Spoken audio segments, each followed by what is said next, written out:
राजे बोलतात, शिवा आम्ही तुला कशा करता बोलवलं आहे हे तुला माहित असेलच. शिवा बोलतो, राजे तुम्ही सही सलामत सुटावं हीच आई तुळजा भवानीच्या चरणी माझी विनम्र प्रार्थना आहे. राजे बोलतात, शिवा पण त्याकरता तुला एक काम करावं लागेल. तो बोलतो, आज्ञा राजे.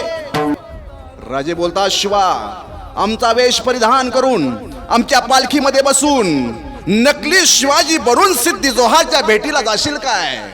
मंडळी राजांच्या मुखातून हे वाक्य त्या शिवा काशीतनं ऐकलं आणि तो बोलतो, राजे अशी संधी कोण सोडतं होय, अशी संधी कोण सोडतं. राजे बोलतात, शिवा पुन्हा एकदा विचार कर. आमचे कपडे परिधान करून आमच्या पालखीमध्ये बसून सिद्धी जोहारला भेटायला जाणारा नकली शिवाजी मात्र पुन्हा हे जग पाहू शकत नाही. शिवा आम्ही सुटू पण तुझं काय मर्दा. त्यावेळेस त्या इमानी प्राण्यानं राजांच्या चरणाला स्पर्श केला आणि तो बोलतो, राजे तुम्ही सुटायला हवेत.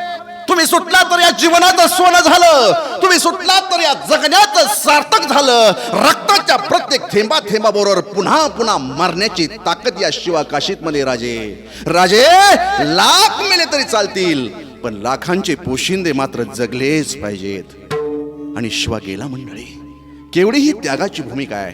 म्हणून माझे शिवाजी महाराज नेहमी म्हणायचे, तलवार एक धारी तर माझा शिवा दुधारी होता, एकटाच शिवा काशीत माझा लाखात एक होता, लाखात एक होता.